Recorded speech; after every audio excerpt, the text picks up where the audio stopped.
This program is powered by thevirtual.show, making your offline events virtual. Ladies and gentlemen, the host of Webit Virtual, Dr. Plamen Rusev. Hello and welcome. It's such a pleasure to be back again at Webit Virtual and to get together our global community for another challenging and wonderful meeting. This time with a special support from a friend.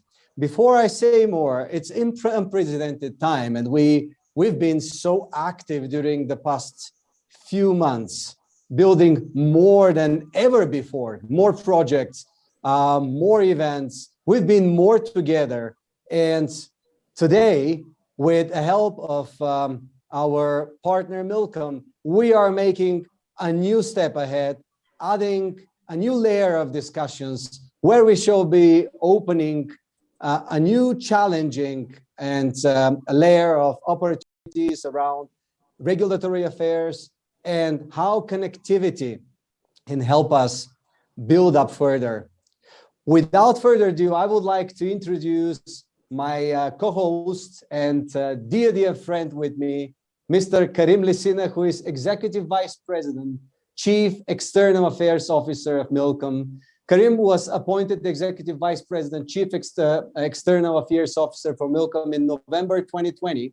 In this role, he oversees the group's government relations, regulatory affairs, corporate communications, and corporate responsibility functions. His focus is on developing and driving Millicom's global engagement to support business objectives and particular responsibility for special situations and reputation strategies. Karim, it is such a pleasure and honor to see you again. We're on both sides of the Atlantic, even though we look like just next to each other. Hi, Plamen, and it's great to see you, and greetings from the beautiful Miami. Not so sunny today, but the sun is coming very soon. Greetings from very sunny Sofia on the other side of the Atlantic, and absolute pleasure to have you with us, Karim, and thanks for becoming a co-host of this important and hopefully impactful discussion we are going to be having today. Together with you, we're hosting some of the brightest people, particularly in regulatory, and the three of them have been top regulators.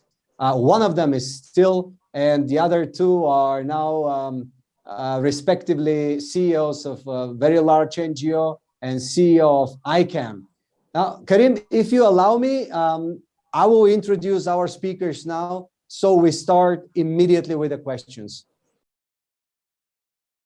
Go for it. Thanks. Miss Elena Estavillo.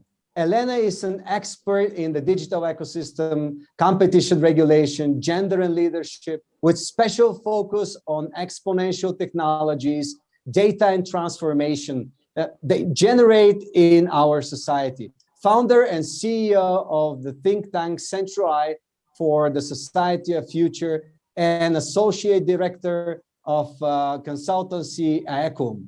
Chairwoman and co-founder of Conectividad, a network of women leaders in the digital space that received the WSIS 2020 Champion Award.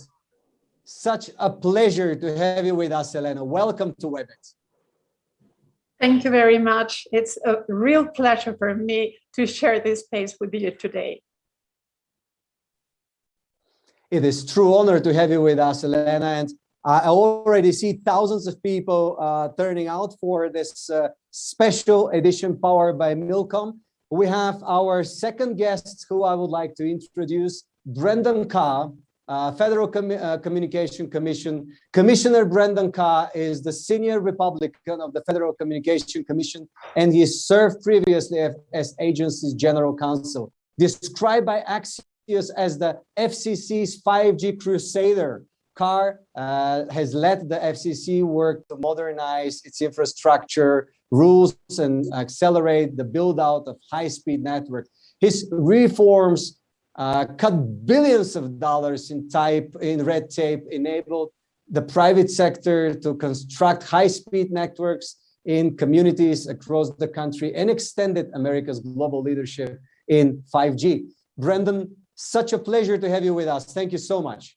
Well, thanks so much for having me. Really look forward to the panel and learning myself from the wise words that they're going to share. Happy to offer some of the experiences from the U.S. So thank you to Webit. Thank you to Karim for the invitation. I first met Karim actually in Cartagena, of all places, a couple of years ago. He's been such a great advocate for policies that are going to benefit the consumer, and I've learned a lot in my job from him. Thank you so much, Brendan. That's very kind for saying, because we are definitely absolutely excited to have you with us. And I do agree with in terms of Karim's placement in this whole ecosystem, and we are absolutely excited to have him as my co-host.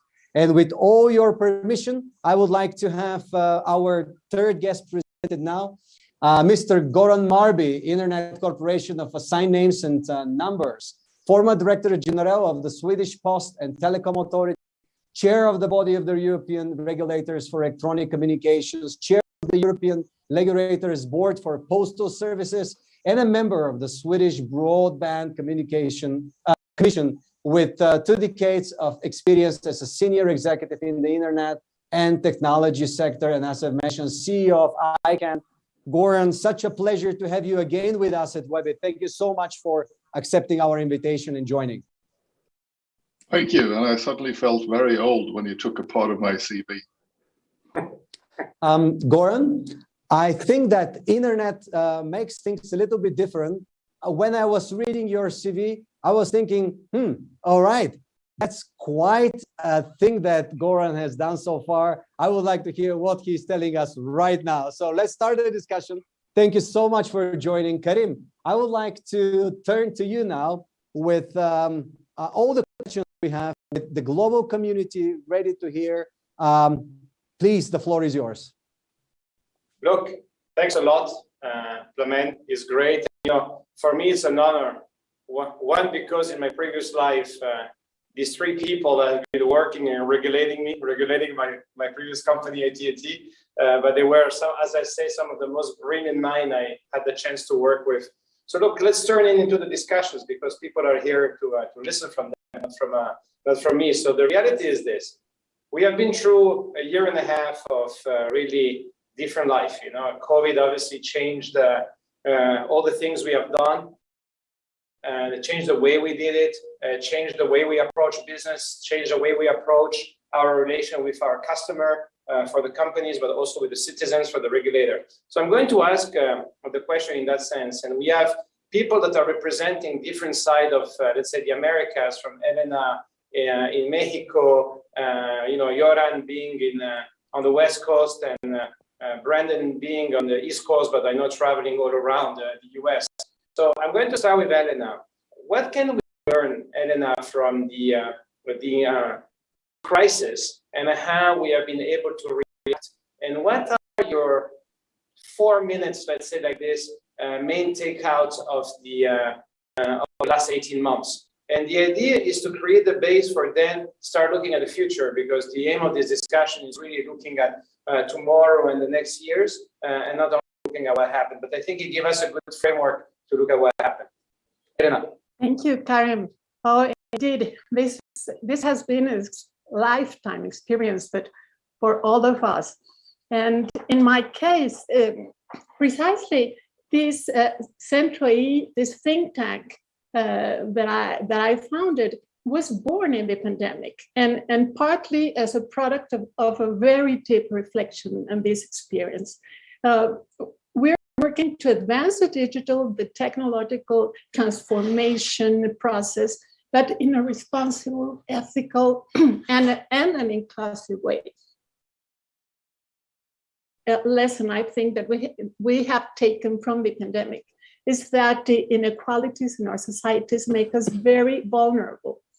And the pandemic made evident, we tend to repeat it everywhere, that of these numerous divides that we have in our societies, and which are particularly large in Latin America. And we're talking about economic and social divides according to gender, to income, to skills, age, the region that we live in, the disabilities, and many other circumstances.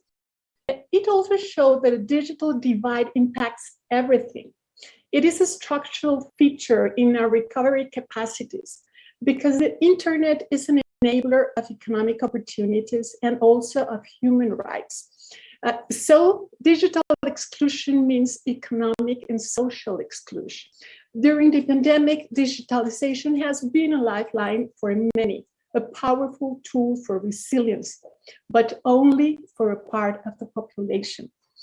Fiscal distancing, the digitalization of all activities has been a possibility open only to those who are part of the digital world.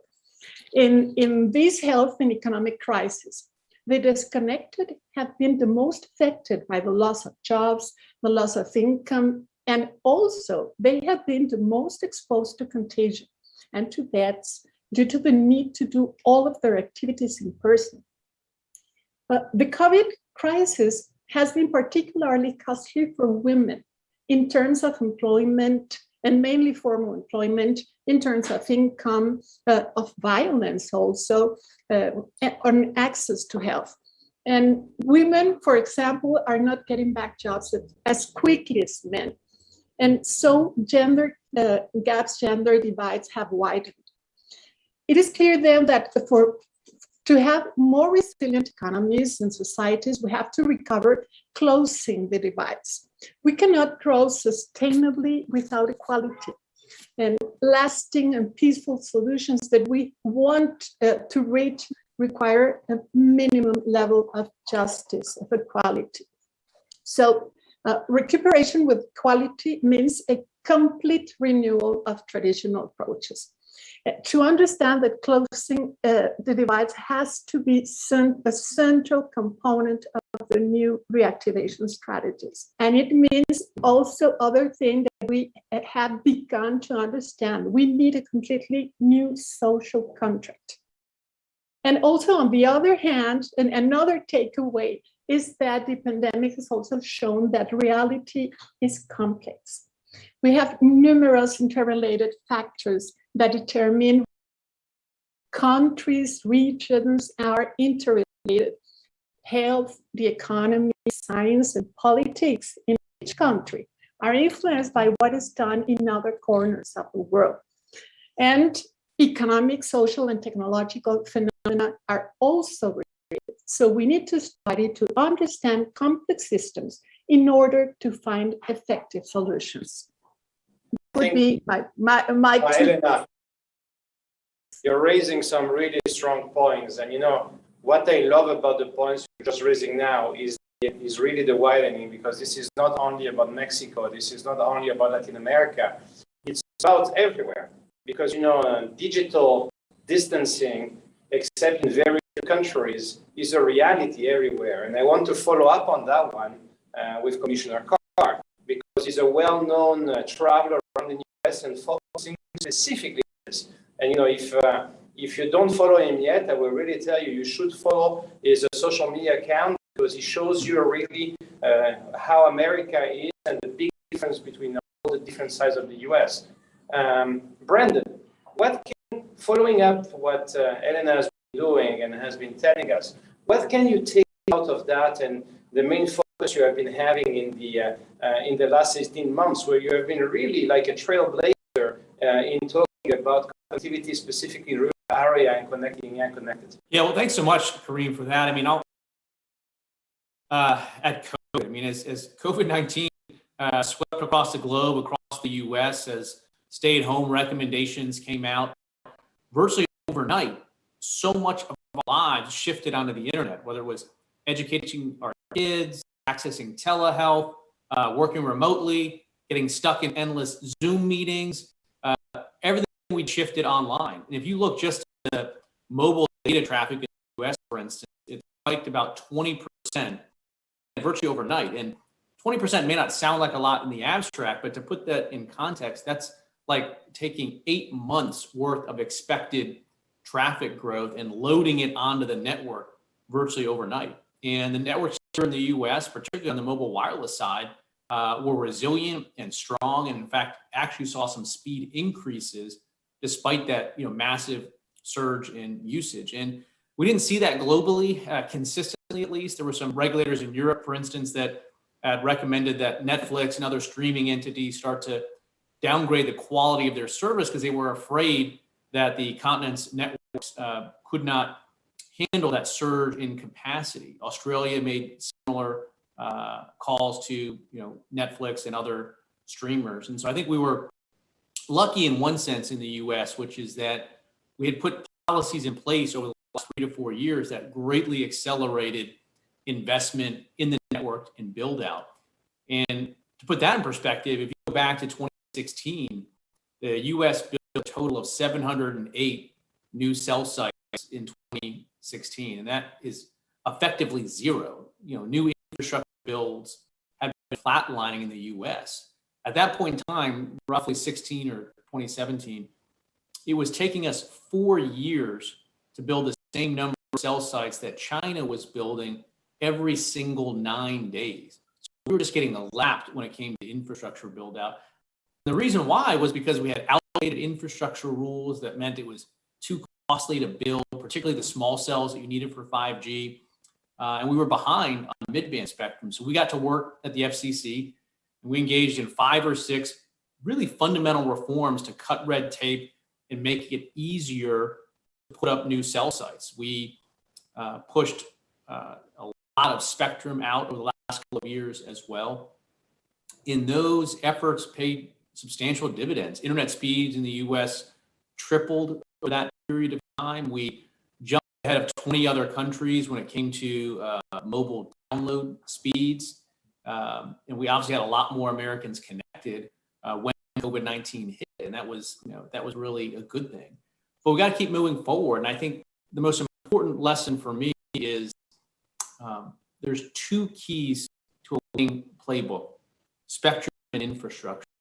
And I think sometimes as regulators, we can get caught into sort of endless discussions and debates and considerations, but we have to deliver reform on the infrastructure side. The networks and the rules that govern are built out in a 3G and 4G era simply weren't suited for 5G builds. We got to work and worked on that. One last thing I'll sort of highlight as well is how do we fund and support these networks that we've all been talking about. It is critical to so many aspects of our daily lives. And again, it costs trillions of dollars to support these networks. In the US, we have this mechanism called the Universal Service Fund.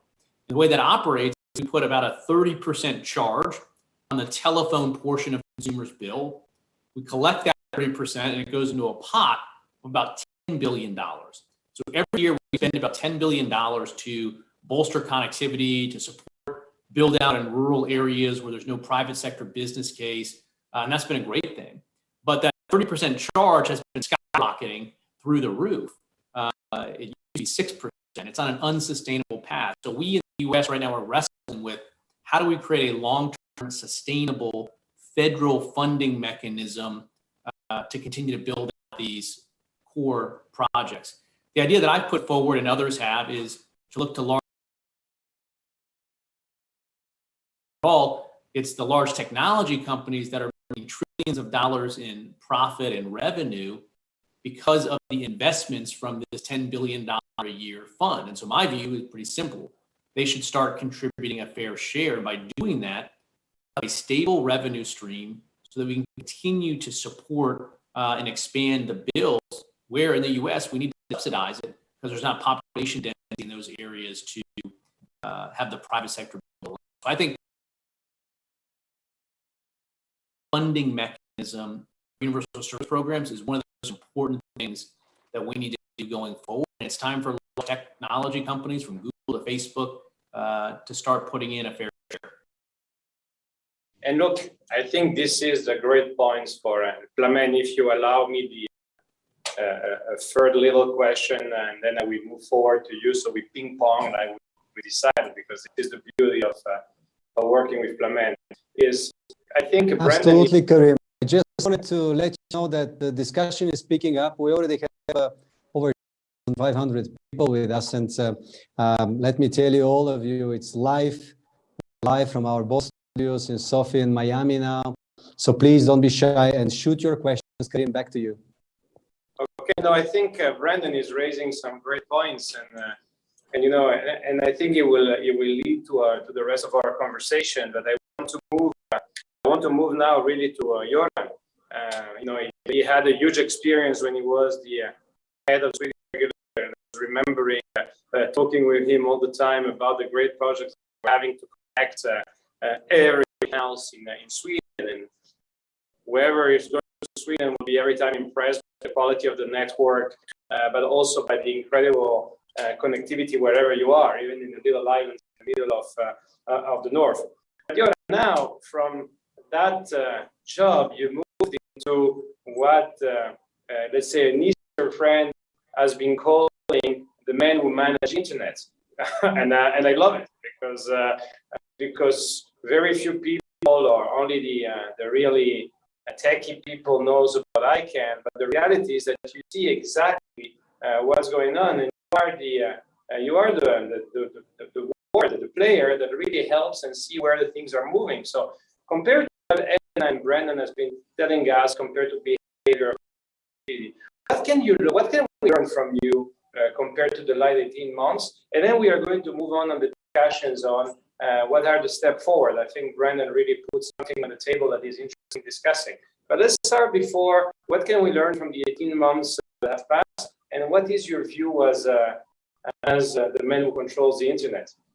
By the way, it's not true. The ecosystem and the community control it, but you know, I just love that one. Göran. First of all, I think everybody in the world should be very grateful for the fact that ICANN or our community doesn't control the internet. That's not what we do, and especially not me. It gives me, you know, just to explain what ICANN actually do. Then is that every time anyone actually goes online on any system, any telephone, any PC, or anything else, you're hit by something we call identifiers. Actually, one few things we have an acronym for. It's the IP address, it's the domain name, it's these are what we call identifiers. All of that actually comes technically from ICANN, the organization. And when we distribute them through an ecosystem with different parties making decisions, making sure that no one controls all the identifiers on the internet. Well, it is what we do together with our technical partners, create the common language that makes it possible for devices to actually talk to each other technically. Because if computers have different languages and different identifiers, the internet will actually not physically work. But also remember that what Brandon was talking about is that the mobile operators, the fixed line operators, and all of them is doing a very important job, because what they do is actually make sure that there is something to connect to. And then we have the content providers in the world who actually puts out some contents on it, which means that you actually have somewhere to go that is interesting or less interesting on the internet itself. And I was thinking, and thank you both. I mean, it has been very interesting. So I'm going to take it a little bit different angle on this one. I mean, first of all, I think that one of the things that we learned from this was the system worked. When the world went into COVID mode, what happened was that the underlying technical parameters of the internet, when everybody's going online, just worked. And it means that the stability of the system, that is, we didn't see breakdowns of the technology. We didn't see when so many users suddenly came on. We didn't see anything that really failed from our perspective, and I think that is a fantastic message. That this system that was set up so many years ago, and was really an engineering project in the beginning, was fundamentally designed in such a way it could take on so many internet users. That's one given point in time. What we focused on was, of course, to make sure that the resiliency of the system continued. And we worked together with everybody in our ecosystem to make sure that we could figure out from a security standpoint, from a cybersecurity standpoint, things that it continued to do as well. We built special systems to track some things that was happening. One example is that that during in the beginning of the pandemic, there were many domain names registered around the world that would contain the word COVID-19. And in the beginning, there was a lot of discussions about the misuse of them. So we actually built a system that tracked them. And I think that in remembering back, I think it was like 80,000 domain names around the world that suddenly registered with using the word COVID-19. And we're not looking only in English or French or Latin script. We check that in many different languages and scripts. Through the system, we actually did check them. And I think we ended up with 300 or 400 of them. That's very few in a world with hundreds of millions of domain names that actually was fraudulent. And together in the ecosystem, we were able to take them off and make sure they couldn't provide harm. So, another thing is that when I think that the system we are sitting and talking in, I'm being in LA, being in Miami, Brandon, maybe in LA or in Washington, and then that we're all in different places around the world, it's called, and different parts of the continent. It's something unique. And also this last 1.5 years has been really a flood of innovation. We have seen new technologies, new business formats, new ways of connect yourself to the internet. And one of the things I take back is that the underlying parameters that I'm happy to be a part of actually makes it possible for all this innovation on the internet, all this testing of new ways to do things. That the system as itself was so sustainable that you can test things, you can innovate. And I think that's been very, very important that this was not done in a sort of, and excuse me now, being an old regulator, done by a committee by governments, because I don't think that the system would have been so successful. So I think there's a lot of good to learn with all the things that you previous speaker talked about. There's been things that we learned that has been positive, because I think that without internet and the way it works and the way it's run, which is not by me, it's actually has been, without that, I think that the COVID situation would have been much worse. So thank you, everybody who's been involved in this, because collectively, it's been a success. Thank you. Thanks for your great comments, Göran. And I think really you nailed it. You nailed it because this is exactly what we should remember, is that this is a community. And it is only when everybody in the community play a role all together that the community is able to grow. And I think this is where we're going to focus. But I just want to give an example. 18 months ago, when everything started, the guy that is moderating this event with me, Plamen, who was working on a physical event and etc. And we were talking about how we could organize that physical event in Spain, by the way, a great event and etc.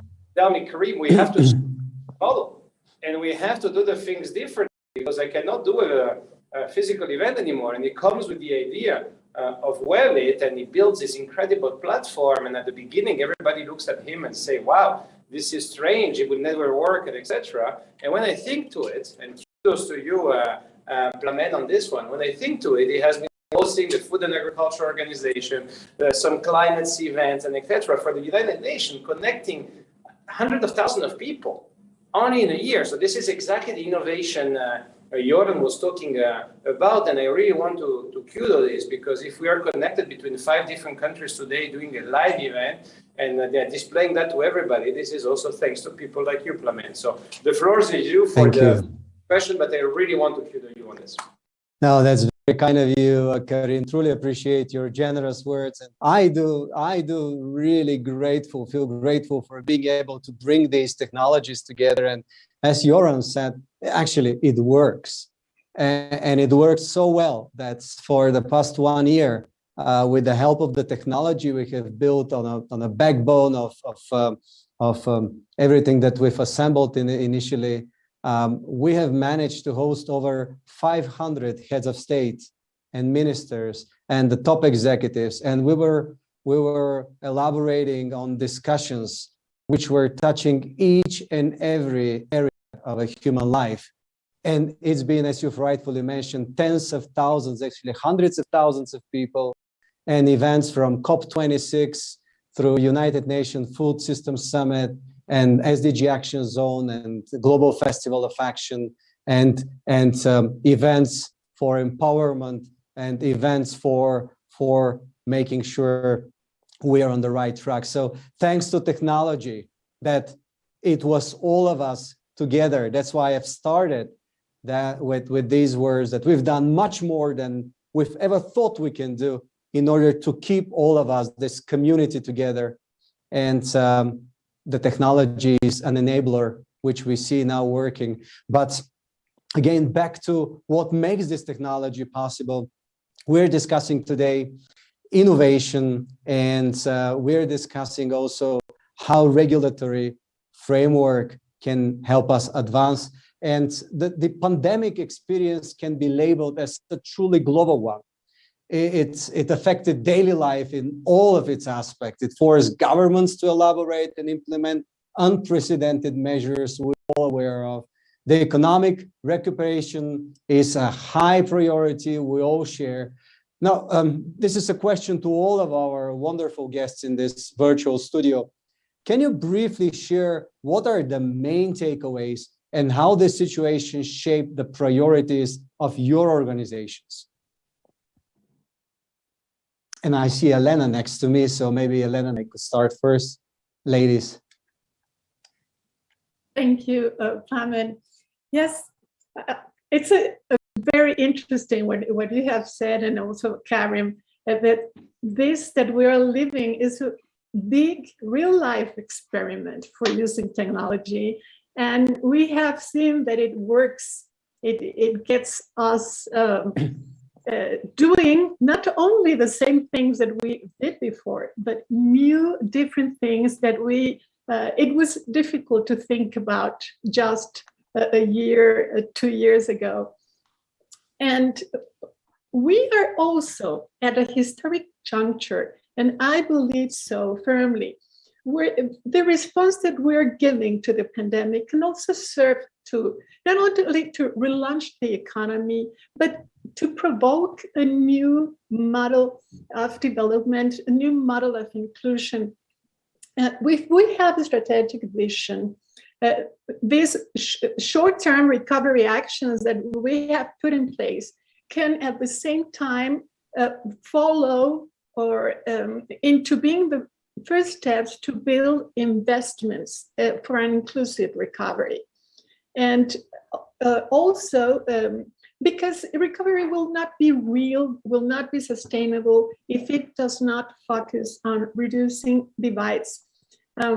Telecoms are strategic to support the digitalization of all activities, but also a dynamic digital sector can help the recovery of the entire economy due to the multiplier effect that we know that a sector has as an engine of economic activity. We know that broadband penetration increases GDP, increases productivity, creates employment. And at the same time, having tailored strategies to close digital divides can also favor the closing of other divides, which would reinforce recovery in other areas. And we are thinking about education, health, and employment. And that is why it is essential that digitalization strategies deliberately favor inclusion. And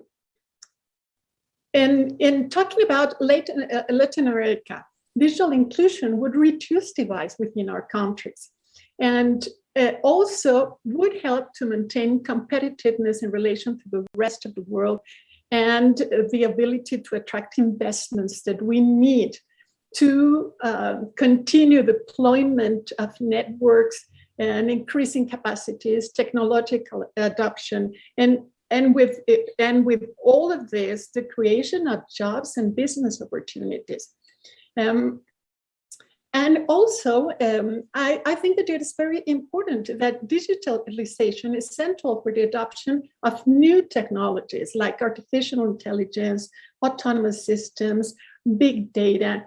And this can bring great benefits for example, small local governments, SMEs, that are also part of these groups of disconnected entities. And we have to make sure that digitalization works for everyone. That's why we need gender diversity perspective. They have to be present in national digitalization plans, in multilateral collaboration strategies. And we need to develop specific strategies for groups with particular circumstances, needs, and that's why we need not a single model of inclusion, not a single model of deployment of connectivity, but we have these tailored plans. And one with a gender scope, but also focusing on the elderly, for example, on indigenous populations, people with disabilities, etc. And I want to turn to the gender digital divide. I think that this is a big issue. We must go to the cause of the maintained women disconnected, which are not only income or lack of coverage, but are deeper, are specific, and require focused attention. We need to work on affordability of services and devices, yes, for all the population, but women are in all countries the more poor of the poor. So they may require direct financial support directly to women and headed by women and businesses of women. We need digital literacy, but also relevant content about the needs and interests of women.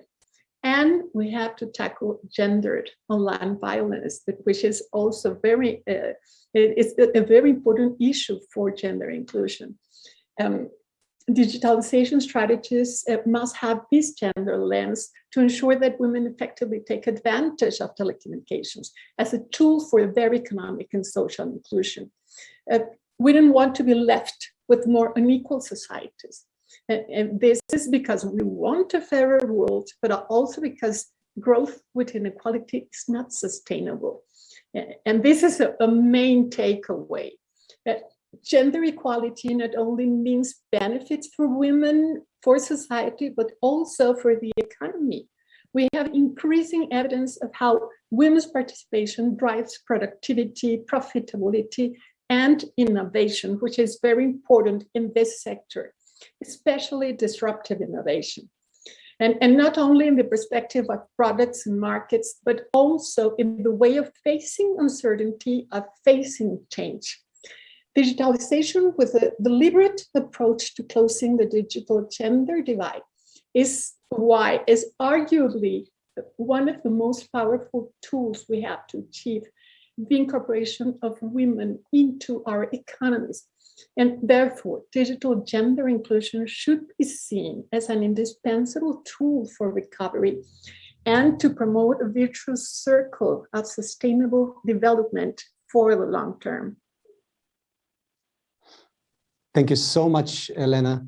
And Karim, I'm sure that following your, by the way, I suggest you all from our Webit community also go and subscribe for the Tigo newsletter. You will see how many initiatives Karim personally is leading in terms of empowerment. Karim, maybe back to you and also to hear our other two speakers elaborating on this specific issue. I think Elena has raised a very strong issue, and specific in the countries where we are, we see exactly the same analysis, and this is why we have been trying to lead efforts around what we call Conectividad, so you can connect, that you can reconnect. I think the United Nations have been showing some of those numbers, and it's super important to focus on that one. Let me shuffle a little here and move to Göran and then to Brandon. Göran, when you hear the points that Elena has been raising on the gender diversity side, but also the challenges of connectivity, what can we learn from ICANN? As a person experience, I saw my wife starting an NGO during the pandemic, going over taking her domain name, starting everything, and internet has been really the place that she has been able to develop. And like her, so many people have been looking at internet in order to get to the international global supply chain and international community, something that 20 years ago or 30 years ago, it would have been impossible, especially if you were in a country that was not connected or interconnected to the richest part. What can we learn from this, Göran? Because you are really, I think, one of the thermometer of that internet global activity. Thank you, and thank you, Elena. So diversity is very important for me and for ICANN, and from two aspects. One of them is that ICANN is something called a multi-stakeholder model, or a bottom-up process, where we engage people from thousands of people around the world who comes into ICANN and actually makes the decisions. Governments has a place, academia has a place, businesses has a place, operators has a place. Everybody comes to the table and actually discusses the technical parameters of the internet and makes decisions. I don't make them. My job is to make sure that those decisions gets implemented. And to be able to make sure that this model is sustainable, we have to have the diversity, and in so many different dimensions. Anything from gender is one of those aspects. We need to have people from all over the world with different backgrounds, different narratives, and the ability to have a voice. And we work very hard in ICANN to make sure that's possible. So the diversity is sort of a part of the DNA, because if this was only made, decisions were only made by middle-aged men from Northern Europe, such as me, it would not be good decisions. And just to mention my own organization, we are 400 people in ICANN who works as ICANN staff, and we actually do speak 55 languages, and we are in 36 countries. And one of the reasons for we doing that, and by the way, we have a little bit more women than men, and the executive team is 50-50, just by chance, if you exclude me, by the way. The reasons why we internally also work with diversity questions from that perspective, that we have people around the world, is because the same thing, we need to be able to support our community, and we support the internet users of the world, so we actually do understand, and language is one of them. So that's one of it, and thank you for bringing this up. The other part of this is actually, and now I'm going to be technically a little bit boring, hopefully it might be interesting. You might not think about this, but today when you go online, you are about 5 billion users today. I actually don't know how anyone actually calculates that. That's what people have been telling me. You only have about 1,500 ways to identify yourself. What do you mean now, you ask? For many users here, you have the big and broad ones like .com, but you also have your own local ones, what we call the country code operators. There's only about 1,500 of them. And if you look at them, most of them are primarily in a way that is very resemblance what we call Latin script. And they are not as generic as you might think to. And one of the learnings from this is that we have to be able to provide new domain names, the abilities for people to identify yourself on the internet, the things that you're using for your emails, your identifiers, and all of that, the web pages you find. That is more than in Latin script, where you have to read from left to right with a dot in the middle. And ICANN right now, the ICANN community is working on trying to address that. Because when internet started, when all this started many decades ago, which is actually short term in technology, this started as a research project. We didn't always think about how we're going to make sure people in Africa, Asia, Latin America, and other ones could actually identify themselves. So we're working on a program, which is a very large program, to expand the ability for people to come up with new, what we call top-level domain names, that is sort of targeted to groups that is not naturally going on the internet. You shouldn't be needing to read English or have an English keyboard to be able to have your own identifiers. And I think that's a very inclusive project to be doing. From an ICANN standard, is very large, and it's going to take years to make it happen, because we're actually, when we do something, it affects the ability for internet users around the world. And I think that's an outcome of all this, to give people a chance to build communities, also local communities, with their own script, their own keyboard, and most importantly, their own narrative on the internet as well. To make that happen as well, sorry? Göran, as a son of an of a Tunisian woman, I want to thank you for that. And I want to thank you because local languages are essential, because sometimes we have this idea that everything can be done in English, and English is the language of the internet. But the reality is that the more we are moving into local languages, and these projects that you're just telling us speak to my heart, because the more we will be able to connect those people that don't have the chance to speak another language or simply don't have the possibility to learn it. So even if we see millennials and younger generations being more and more English fluent, I really want to thank you, because I think that will be key for bridging that digital divide that we are seeing today. So sorry to interrupt you, but I really wanted to thank you. Which I think you're going to like my example that I was going to use, because I can, and what we do cannot do this alone. We have to work with software providers, we have to work with equipment providers and anyone else. And then one of the examples I sometimes use is that apparently less than 20% of all the email service in the world can read Arabic script. And that is what we're trying to address. Thank you very much. You see, that's perfect. And it was, look, as a transition. But I think this is a great point, and I want to look at this. Brandon, you were talking about your idea, okay, of involving more, let's say, the whole ecosystem of the big players. What can we learn more as part of this when we look at internet recovery? You know, you are doing it from a country where I have the chance and honor to live, where connectivity is pretty impressive. You know, I can choose in my house 2 fiber connections. I have 3 incredible operators giving great speed, and almost everywhere I am connected.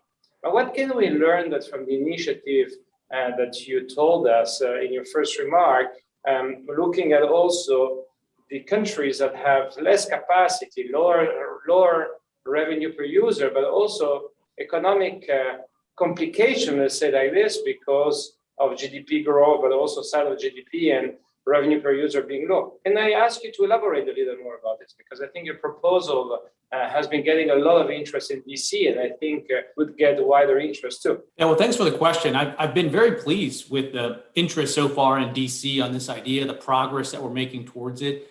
I mean, look, each country has its own unique challenges and opportunities.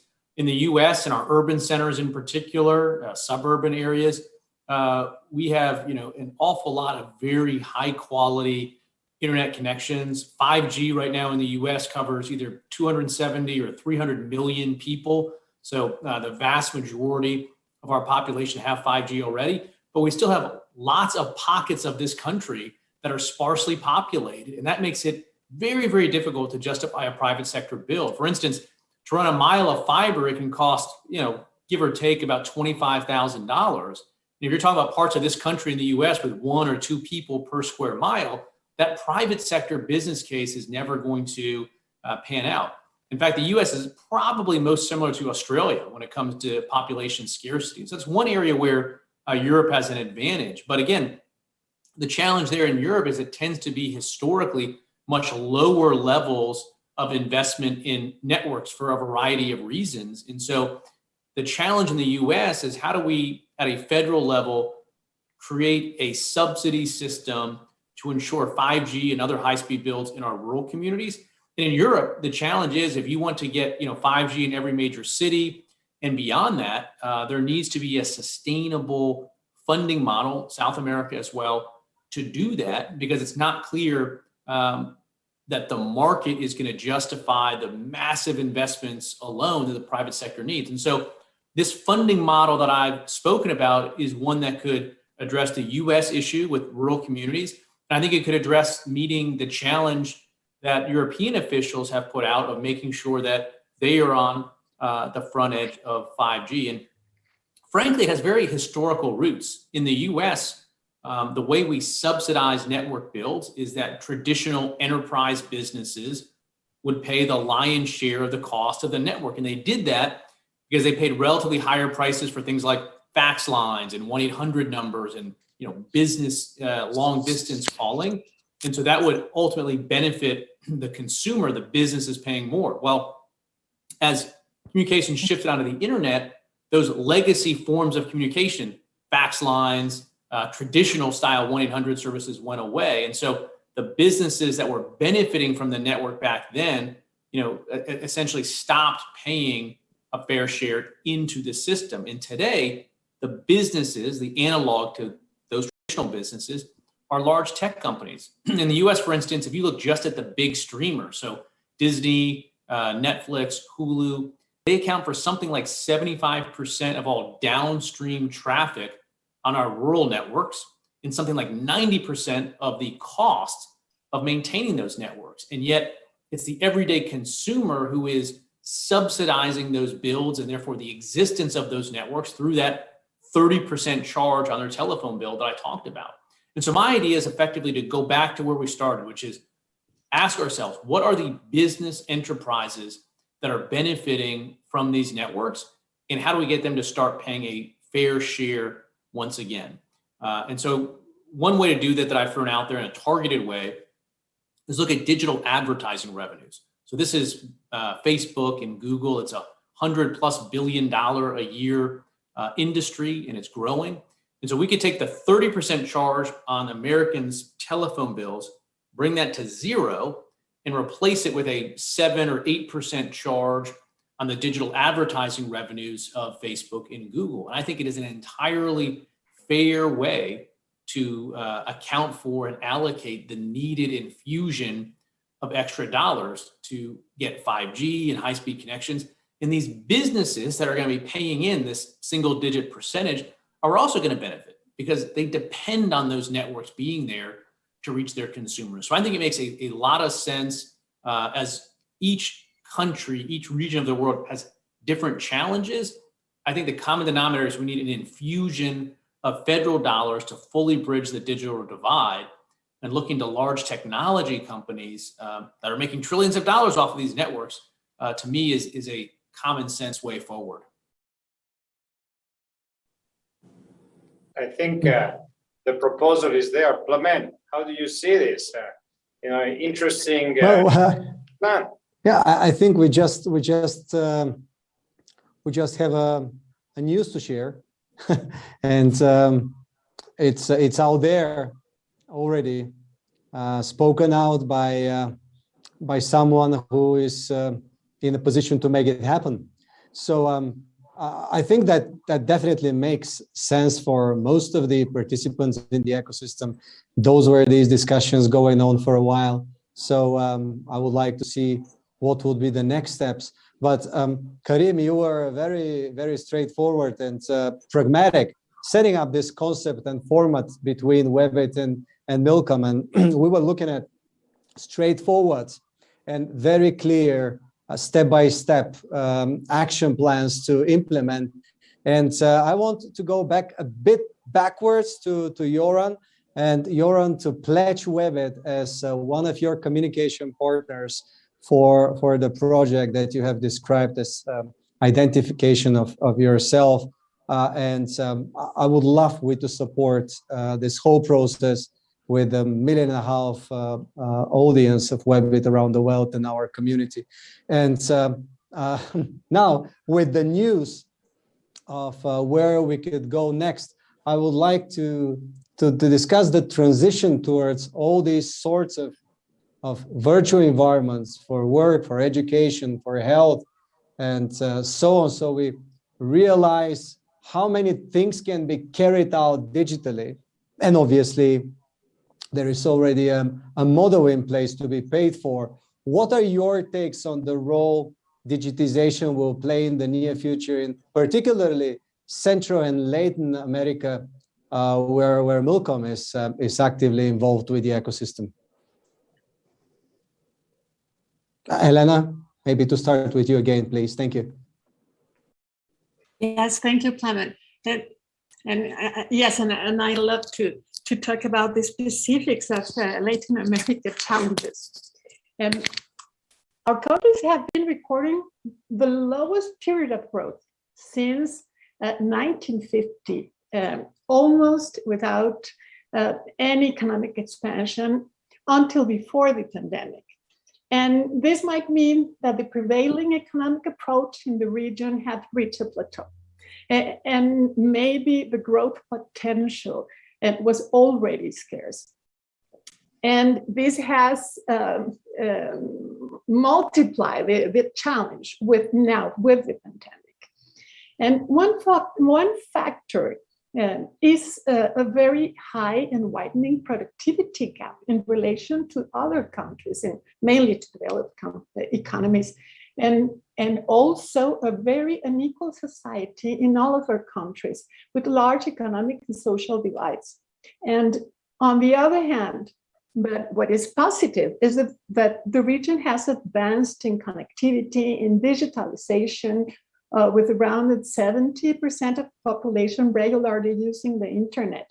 And we could see the resilience of networks and of services all during the pandemic. And this is the good part. But access, connectivity, connection quality remain unequal, both inside of our countries and within countries. And in addition, despite the sustained improvement in connection speeds, they remain well below the global average. And this limits also the type of services and applications that are available. So the push to digitalization, and well, there's a real push that we have been seeing in this pandemic.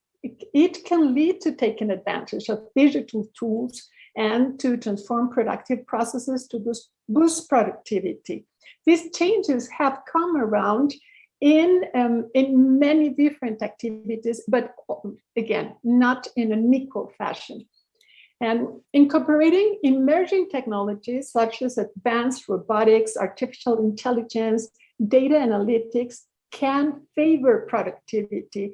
So this can be a very important factor to move this factor that is so important for the development, for economic incentives for investment and to create employment. But digitalization is a multi-part task.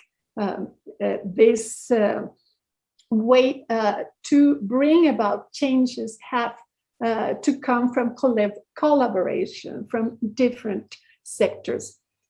It requires the participation of the public, private sectors, academia, the scientific community, as well as social organizations. And for this, collaboration is fundamental. Yeah. The digital industry has the responsibility to invest and to extend network coverage, capacity, driving widespread technology adoption. And also being inclusive, it may have wide coverage of the population in different regions to have affordable prices and accessible services, accessible equipment. Companies also are understanding the needs of different groups, but we still need to see more offers of services, content, and devices that favor this inclusion. And well, like Brennan has very interestingly talked about, even the richest countries in the world require that the government act where the market does not reach. In Latin America, we have also, we share these challenges, for example, to have very sparse population in very wide areas. And we also have this additional challenge that we don't have so much resources, so much income per capita. But the efficiency and innovation of companies is needed, to extend as much as possible the frontiers of the market in such a way as to minimize the margin of disconnected people and entities that need this access to public funding. And to this, competition is essential. Another important player for digitalization are businesses in general, which will have to adopt technologies to process large amounts of information, so they can improve decision processes, they can redefine business models. And the industry also should incorporate greater use of robotics to improve efficiency and to increase the use of artificial intelligence tools. All of this can boost productivity, which is such an urgent need in our region. And I have to talk about government as a critical actor. They have a very central role. And in the pandemic, many governments, federal, local, have exposed the public sector's deep digital gaps. Numerous entities in the region were paralyzed. We have to say it, by the lack of preparation in infrastructure, in digital services, but also because of the rigidity of processes and of culture to adapt to the virtual ecosystem. And this is something that we also need to work on. But it's true, and other entities have developed electronic procedures, remote work mechanisms. Others are strengthening their cybersecurity, but efforts remain very uneven among countries and inside the same countries. And it is also true that another part of the public sector is just hoping to get back to doing things that the way they used to. And we have to avoid that. We have to digitize, to bring this digitization to the public sector. And entities responsible for the provision of essential public services for the population, such as education, health, and justice have an important role to play. Digital technologies can help restore trust in public institutions. I think that this is very important, making them more credible, more efficient, innovative, using open government policies to promote a culture of transparency, of access to information, and control over the use of public funds by citizens, which is very important. And digital tools can also help administrations to use these new data sources and be more innovative in how they approach public policies and how they bring public services to the population. And finally, citizens, we as our citizens have to be conscious, have to be knowledgeable digital users to empower ourselves and bring value to all these actions and bring value to all the digitalization of services of our lives in a way that lets us have better benefits that come to our real needs and values as citizens. Amen. If you allow me, Please, Karim, yeah. want, as usual, be disruptive, because you know this is what we like, and that's why I love you. But specifically because of the comments of Elena, I want to ask, very short, but to Göran, Brennan, and Elena, some ideas, okay? I want to ask them a few things, like, imagine, we hope COVID will be, at least the crisis will be done, and vaccination will be able to reach the levels everywhere, specifically in our Latin America region. But what I would like to see in this discussion is asking, let's start with Göran. In the next 12 months, 12, 18, what should we do as industry, government, civil society? What should we do in order to continue this digitalization, but also to improve one of the most important things that we had and that we saw, connectivity? I think Elena really shared some of the key points. I really want to look at what can we do together, because for me, the most beautiful thing of this crisis is that everybody worked together. And maybe it's my Italian side or my Tunisian side that will tell you that when is a crisis is where people finally understand and start working together. But when we are out of the crisis, how can we ensure that that this is happening? And I think we have a little issue with Göran. So let's start with Brandon. Brandon, why don't we? What can we do together? Specifically, you have been in the public sector for so long, and I think public sector, thank you, have been having a very forward-looking approach. So, what should we focus on in the next month in a regional aspect? Okay, looking at the whole Americas and something that is deliverable.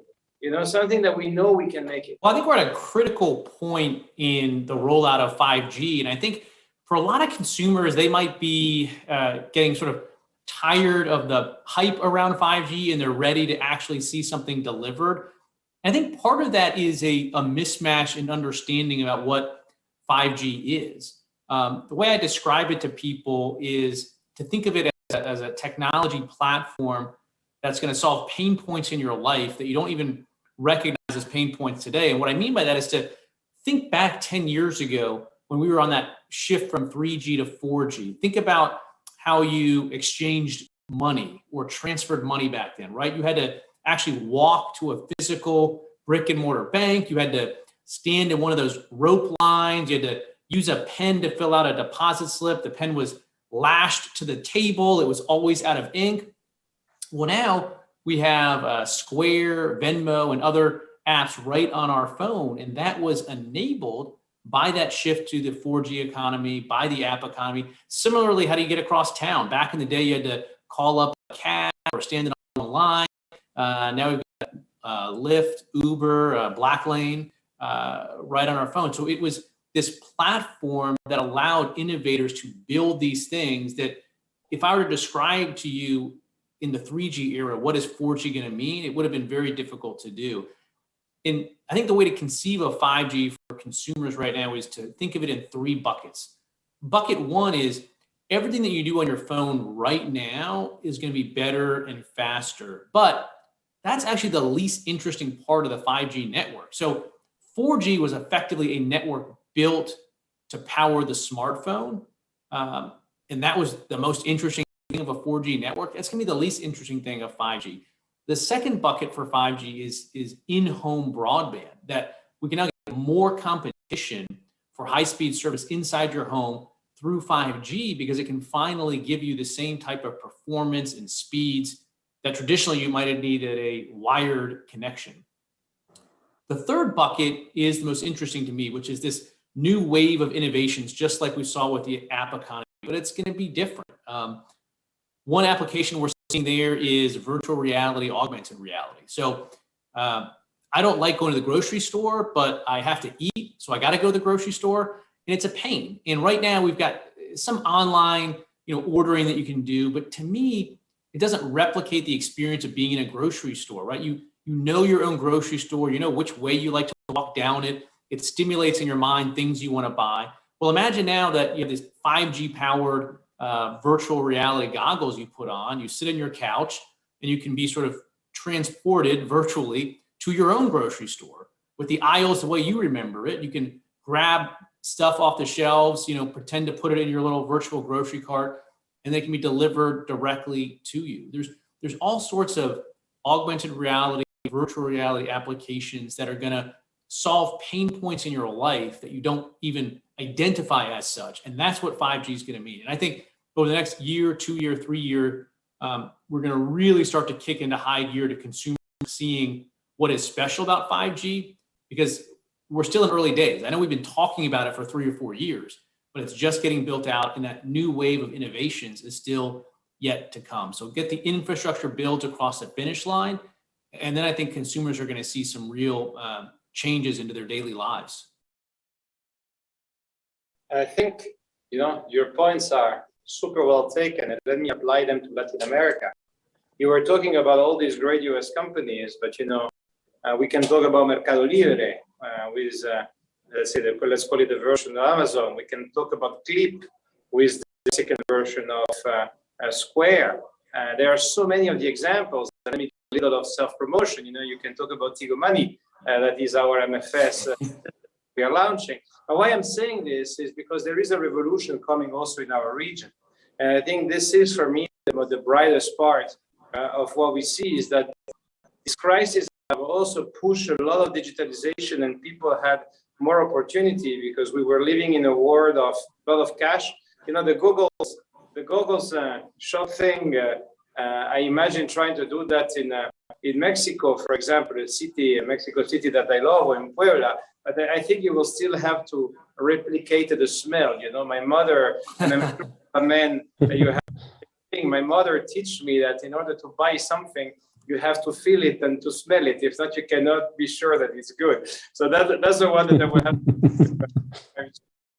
But let me shift to Göran and then to give back the floor to Flamen. But Göran, when you look at this, about this big hype, specifically in the US and some European countries from 5G, I think our countries are probably going to learn from that and come on that with few years after. We are still heavily deploying 4G and putting a lot of capex there. But when you see that big change, what are the challenges that you see for ICANN there?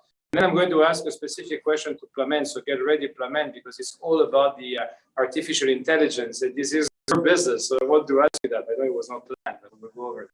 Let's go, Göran. Okay, Karim, you know this story because I shared it so many times, because it's sort of a part of one of the reasons I'm doing what I'm doing. Many years ago, as a representative of the EU and BEREC, I was invited to Latin America for a meeting with several telecom regulators. And during a dinner, we had a conversation about internet and connectivity. And this country told me about that they were building what they called broadband to a village project. And I casually asked why. And that regulator told me something that, because I always expect this answer that it's good for productivity, it will enhance, unemployment or, something. He said that one of the biggest differences for poor people in the world is access to information. And by bringing people online, you actually give the poor people the same ability to get information as the rich people. And I've been carrying that with me as a lesson in everything I've done since then, because we often talk about the business aspect or the productivity aspect of things, but just to remember that half of the world still doesn't have internet, and I think that's something we all have to think about, regardless of the speed. I will not argue about I've been through 2G, 3G, 4G, and 5G. I was 30 years old before the first commercial text message actually went. And I remember working at the teleoperator at the time, discussing, why do people want to text each other when they can actually talk? The world has moved on it's been a long time since that. One thing I really want to make sure when it comes to the implementation of 5G, and this is where ICANN makes a stand, is that I believe, as I think Brendan believes as well, is that most users in the world use some sort of wireless connectivity. And here we talk about 5G. There are, of course, other ones as well. And that's important. What is important for us and for me is that we still use the same underlying technology when it comes to making sure that people can connect. Because I don't think it's very beneficial for the world if we sort of splinter the internet of having a separate internet for mobile users versus the ones who use it on a fixed line. And we all know that there are tendencies for that and technical proposals that can actually make it. So when you actually go online and you have your high-speed mobile telephone, the only thing you can reach is something that the operator has decided you can reach, which is against what I think the fundamental view on the internet itself. You should be able to reach anyone in the world with just your simplest device. Because I believe, and I think that most people in ICANN believes, is that the fact that you bring people online and can communicate, you don't know what's going to happen. You don't know how people will interact. I just a couple of days ago, I was speaking to a journalist who told me that he was interviewing researchers around the world. And he told me all the researchers said one thing. One of the reasons why COVID-19 vaccines were able to be developed so fast was the ability of researchers around the world, and some of them sitting at home, were able to communicate over the internet and to send large portions of data on the internet, regardless of the device or technology behind it. So they can really, really speed up the transition. Without the internet, I think that the vaccine would have been much slower. A lot of people made a lot of good for that, and I know to some extent could even be a political debate. But I'm proud to say that one of the things I do is to make that possible. So I always think it's good for people to have connectivity. I always think it's good to have different ways of having that connectivity. Just make sure that it's one internet for everybody, so we don't split it up because of different technologies. Thank you. I think these are spectacular points, and so let's look at the artificial intelligence side that were started by Brendan Plamen, and give us a little of your framework as not only as the co-host today, but as an entrepreneur, because I think what Göran said now is even probably more relevant in a world with artificial intelligence, because you could imagine people cooperating together live through artificial intelligence. Even if, as I say, I'm still missing my little lemon, but I will be happy, the smell of it, but I will be happy to give that up if we're able to sort a crisis like this very soon. Amen. Smelling is not going to be an issue at all, but I would like to come back what Brandon mentioned. It was so well said, and Göran elaborated on it. So first of all, it's communication and it's connectivity. This is the key element of the opportunity for economic growth that we are talking about. As long as it's there, and as long as one, as Göran rightfully mentioned, not to have different tools for the same task, then we're on the same track and the right track, and turns out the track works well. But what we were talking about the virtual reality, think about it. Now we are 5 people, different slots in the world, and we are in this beautiful virtual reality, which is using the backbone of course, of the connectivity, and then the layers of the software that we have built during the past 1 year. With this software, we've made the first in the history of United Nations true 360 virtual reality experience, which hosted over 50,000 people, prime ministers, activists, all of them being together, discussing, and of course, exploring opportunities for building the desirable futures. Now, this is how powerful technology is. This is what we can do. And this was COVID effect. As you've rightfully mentioned, we were all supposed to get together in Spain, 15,000 people from all around the world, some of the best digerati, and then we had to do the opposite. We had to connect without being together. And here it is, it happened. And this platform now powers, and many other platform powers. But now we talk about AI, and you want me to talk about AI, and I'm even more excited because it's because of AI, we are now in a position, of course, to do things that we haven't been able to do before. For example, there are algorithms. One of them is a prize Nobel winning algorithm called the marriage algorithm, which is basically matching people. That's why it's Nobel Prize winning. What we did, we took it, and together with a great mind, neuroscientist, Moran Cerf, from Kellogg Management School, we have worked on it, algorithmics, which are now connecting people in a more meaningful way while being in a virtual reality together on our TVS platform, being at events like this or anything else.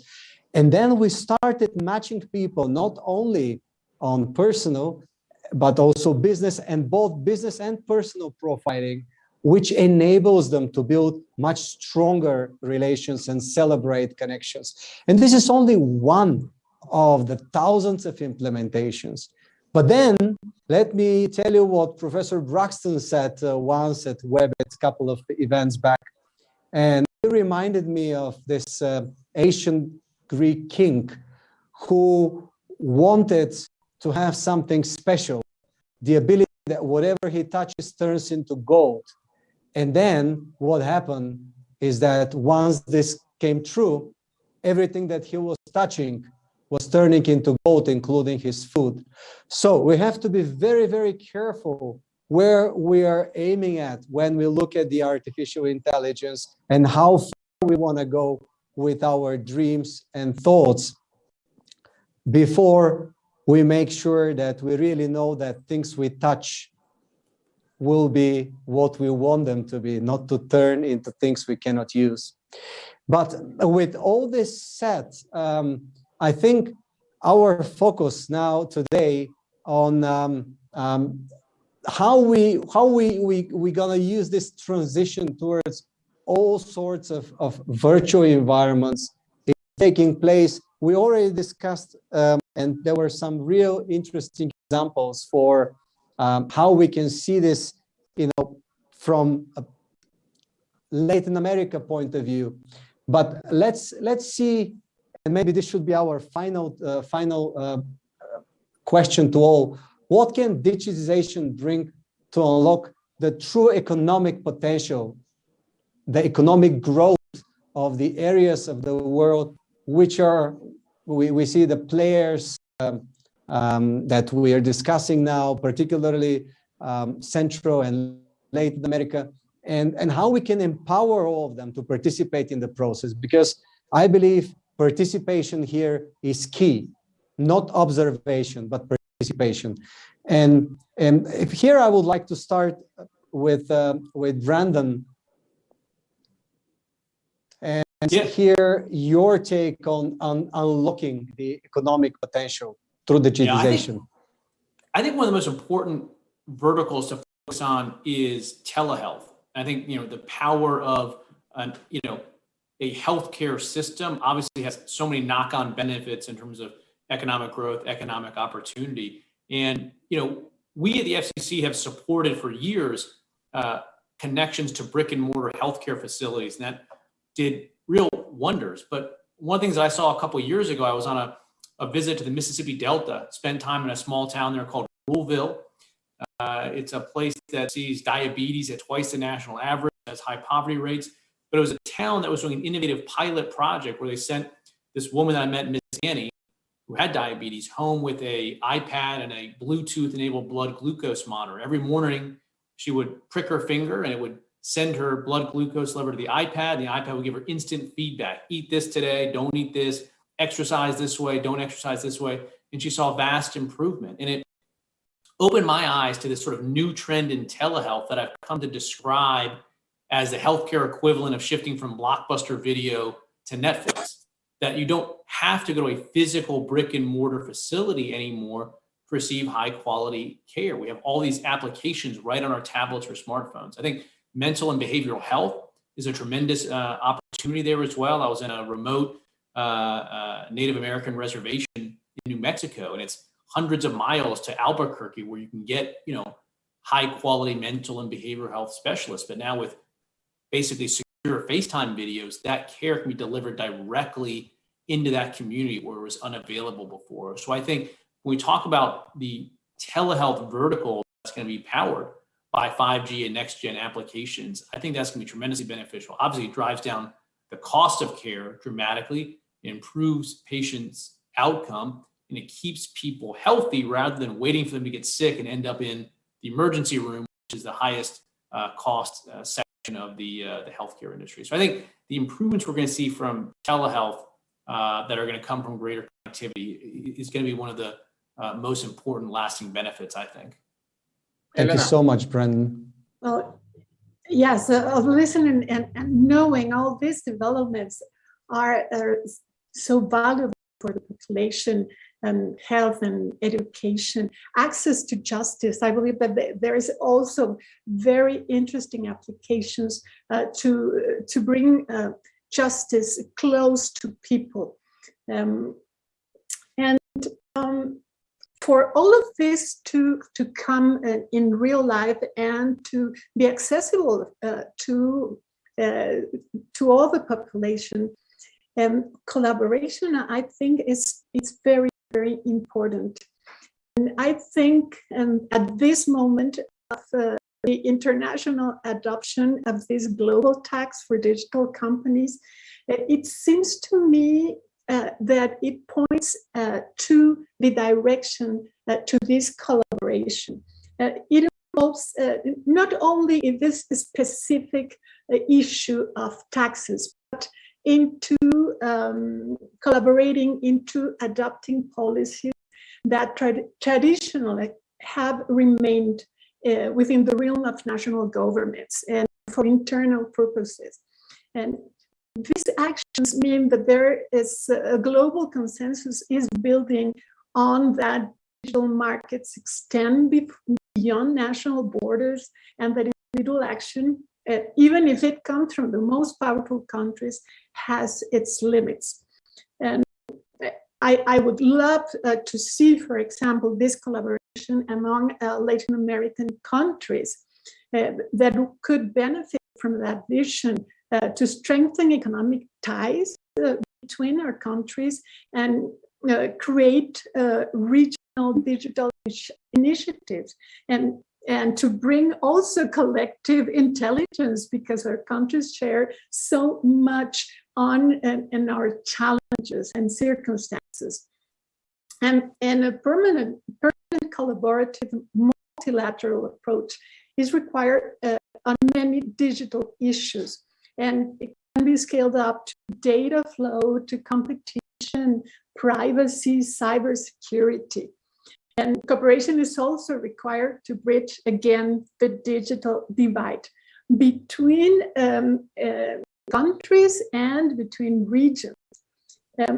Looking at national digital plans and the international debate, I see three characteristics that I consider very necessary for bringing about all these technological new applications and innovations for real cases in Latin America.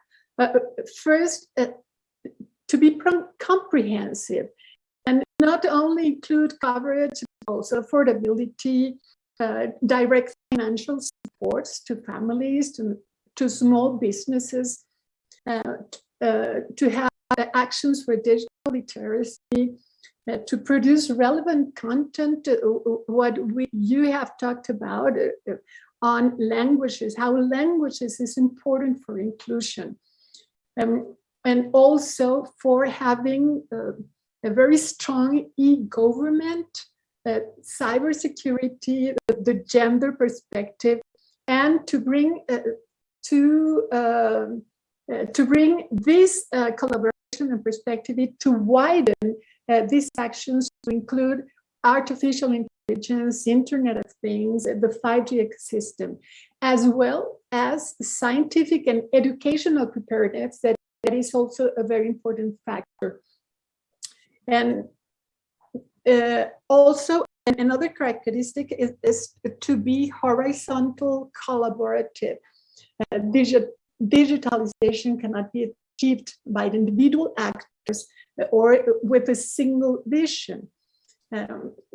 We have to bring to the table the different public entities like regulators and digital ministries, public entities that provide essential services that must be digitized, such as public education, health, public security, and to have also collaboration within different levels of governments with states, municipalities, with the private sector, social sector.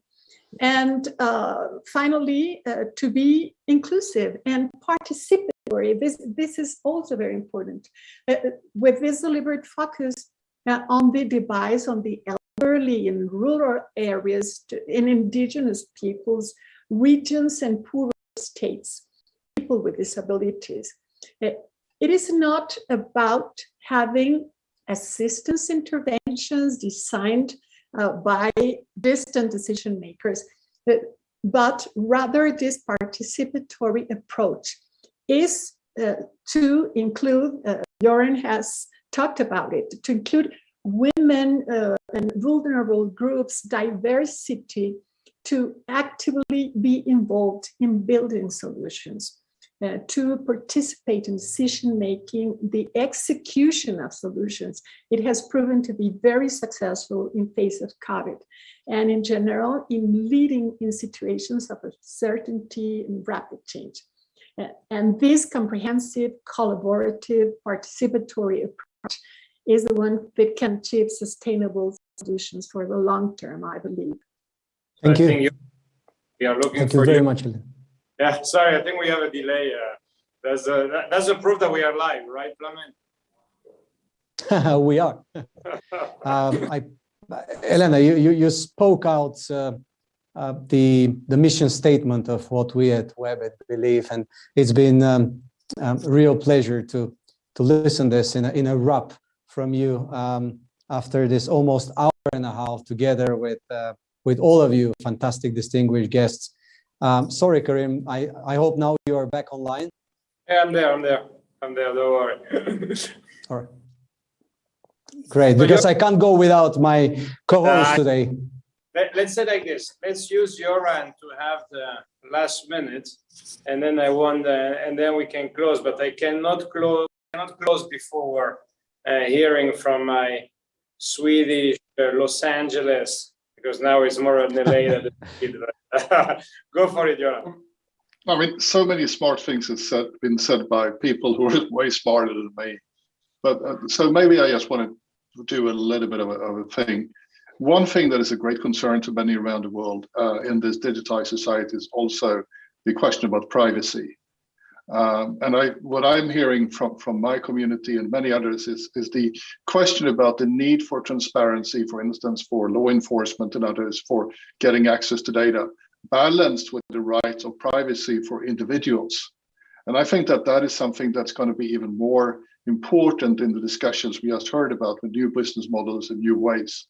And I'm looking forward to have those discussions. We know that many places of the world is making legislations and looking into it. But I also think this is not an easy, in the world of the internet, this is not easy. So I think that it's a little bit like when you construct a car, you design the airbags, when you actually design the car, you don't try to attach them later. And I think that we're going to go into, not only because regulators and legislators think so, I think it's going to be an increased customer demand that you have to know, you want to know what happens with your personal data. And this is and I'm trying so much to stay out of political discussions because ICANN is a non-political organization and will never have opinions about legislations. That's not our role. We're all nerds and technical ones. But I think hearing from different parts of the world, that is something that is front and center. But can I take the opportunity also to say thank you for inviting me to this. It's been a very exciting and impressive event, as you always set up, Karim, and I'm very honored to be here, and I feel humbled of having the other panelists and talking besides them. Thank you for that. Thanks to you, and I will give the floor to close, but this is not finished, as I say, because I know Plamen wants to present one of the spectacular projects he's building, and that I'm totally supporting. I want to thank really everybody, but Plamen, let's close it with the fireworks, as I know you are able to do. You're putting too much pressure on me, my dear Karim. Thank you so much for doing this. First of all, I would like to express my gratitude for having such a thoughtful and honest and open and at the same time visionary discussion on where four of you see we should go, and have in mind that we have a really strong representation of regulatory people here, both past and current. I think we are on the right way. We've heard some real and straightforward statements and news, including projects on self-identification. We were discussing on how to fund the next step in 5G and who should be the funders. We've been talking about things that are pretty much in the core and the mission of Webit when it comes to empowerment, sustainability, and resilience. Now, with this, again, a huge gratitude to all of you for being with us, giving your thoughts and ideas, and at the same time sharing them with the global community. I've seen at certain moment we had over 7,400 concurrent attendees. It's that important for the global community, and it's that important for all of us to have such discussions and hopefully to continue having them. My special gratitude to Karim and to the entire Millicom team for joining, supporting us as sponsors of Webit and building this meaningful dialogue. Hopefully, looking forward to escalate this, dear Karim, and to build more in the future. And now, just before we bid goodbye, I just wanted to remind the whole Webit community of something we are all looking forward to. Over 70,000 people have already registered for our Global Impact Week, which will take place between 14th and 18th of December. 12 hours per day agenda, over 500 speakers, some of the top heavyweights of the world when it comes to business, politics, and of course, innovation. The Startup Challenge, which is currently bringing over 4,000 startups, special rooms for workshops. This is going to be a great place to be. And I look forward to meet all of you during these 5 days of constant live events brought together and making sure we pave the way ahead to the desirable future. See you on 14th, 18th of December. Thank you all so much. Karim, I would like to give the floor to you for last words, and thank you again for being with us. Let's conclude by trying to summarize in a second. We heard it was all about collaboration, cooperation, ensuring transparency, and being sure that everybody takes his little part and work together in order to learn from the pandemic and to implement that, to connect those unconnected, and to ensure that we are able to allow education, business to flourish, transparency in how we make decision making. There are so many to talk about, but I think I really want to thank Elena, Brandon, and Göran, and you, obviously, Plamen, for hosting this. And I thought everybody had a nice listen to a discussion that was forward-looking. And what we promise you is that we are going to have several more of those. And every time try to look at the follow-up. So, you know, Brandon raised a specific issue around telehealth. And I think that's an important discussion to really have, and the conditions that we need to get there, because this has been affecting all of us. Stay safe, be careful, pandemic is still there. But I also know that thanks to this kind of events, we're going to recuperate and go fast. Thanks, everybody. Thanks. Thank you all. See you soon.